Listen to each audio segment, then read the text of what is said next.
Sud Radio, le grand matin week-end, 7h-10h, Laurence Garcia.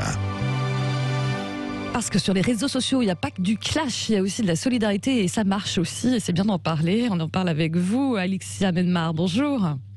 Bonjour Laurence. Merci d'être avec nous ce matin. Vous êtes porte-parole de mesvoisins.fr, une appli qui a été créée il y a 3 ans maintenant, je crois, et oui. qui compte plus de 400 000 utilisateurs dans toute la France.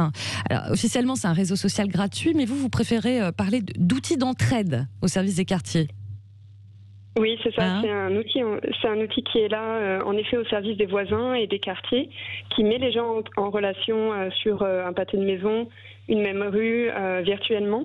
Oui. Et c'est un espace qui est du coup protégé, sécurisé, où tous les voisins peuvent se retrouver autour de thèmes communs, mais aussi tout simplement pour des petits services, pour pouvoir retrouver par exemple son chat ou ses clés, ou son alliance, comme c'est arrivé récemment. mais aussi des choses plus conviviales, comme organiser des apéros par exemple, ou des séances de sport à plusieurs, ou faire des paniers de légumes communs pour aider les petits producteurs locaux, etc. Donc ça va du petit service en fait au grand projet de quartier. Et c'est vrai que là, depuis le début de la crise, depuis le début du confinement, des confinements, on a vraiment remarqué une solidarité incroyable sur le réseau entre voisins.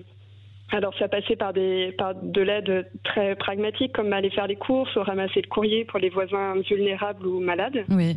Mais c'était aussi avec la crise économique qui a été liée, on a eu beaucoup d'entraide, de partage, de partage de ressources, de mutualisation des ressources, de dynamisation aussi du lien social à travers des petites actions, que ce soit des mots dans les boîtes aux lettres ou des choses comme ça, qui recréent un lien social, même si on ne peut pas passer des moments ensemble et où il faut du coup respecter les gestes barrières.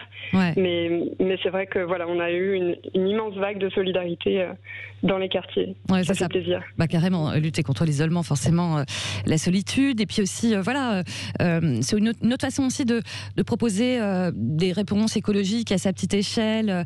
Vous mettez en avant, en tout cas les voisins mettent en avant des produits locaux avec des différentes initiatives de quartier, des ramassages de déchets. Ça aussi, ça joue. On est sur la proximité et en même temps le concret.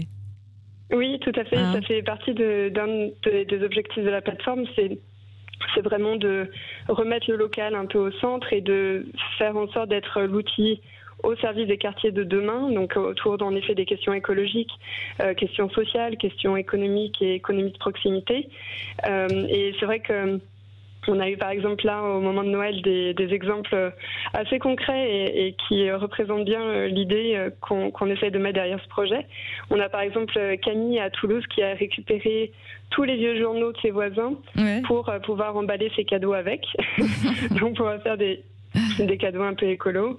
On a aussi par exemple Jean-François qui a récupéré chez ses voisins des cartes de vœux pour les envoyer à l'EHPAD au bout de sa rue, aux personnes isolées de son EHPAD de quartier. Donc, c'est des petites actions comme ça qui se passent sur la plateforme. Oui, puis de toute façon, Alexia Menmar, on le dit, depuis le début de cette crise aussi, il y a un autre rapport à la consommation, à la quête de sens, la notion de sens aussi, et ça, on le retrouve sur ce réseau-là. Oui, tout à fait. Tout à fait. C'est vrai qu'on cherche, on sent qu'il y a un besoin de retrouver du sens, ou en tout cas d'avoir de l'impact, de pouvoir créer des belles choses et de pouvoir créer à plusieurs et de pouvoir aussi en effet faire des choses qui ont du sens, faire des composts partagés, faire des petits paniers de producteurs, faire des jardins partagés, amener les enfants sensibiliser aussi les enfants à la nature, au ramassage de déchets, etc. Donc c'est plein d'actions comme ça qui ont le vent en poupe et qui fleurissent énormément sur mesvoisins.fr. Et ça marche tellement bien que c'est devenu un magazine, je crois savoir. Oui, alors on a aussi en effet un parallèle à un magazine en ligne où on raconte en fait toutes les belles histoires, les belles anecdotes des voisins, mais où on donne aussi des conseils ou des astuces ou peut-être des initiatives à mettre en place au sein de son quartier.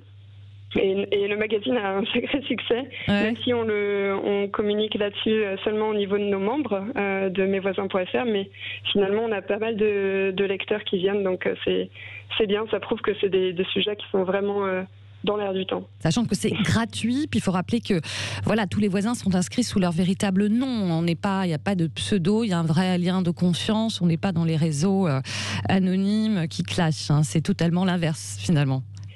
C'est ça, c'est que aucune personne qui vient sur la plateforme n'est pas un voisin vérifié. C'est-à-dire qu'on a vraiment voulu faire de mesvoisins.fr un espace de confiance où on a des vrais voisins derrière chaque profil et où surtout donc c'est gratuit, c'est protégé et son quartier, on reste en fait dans son quartier. C'est comme si on avait 3000 mini réseaux sociaux dans toute la France, oui. Ouais. En tout cas, non, moi je conseille vraiment ces réseaux. Je l'utilise d'ailleurs, honnêtement, à titre personnel. Voilà. Alice et Amemar, voilà. Vous regardez dans votre quartier, vous verrez mesvoisins.fr. Et voilà, c'est concret, c'est solidaire et ça fait un peu du bien en ce moment. Merci d'avoir été avec nous ce matin. Très bonne journée, merci.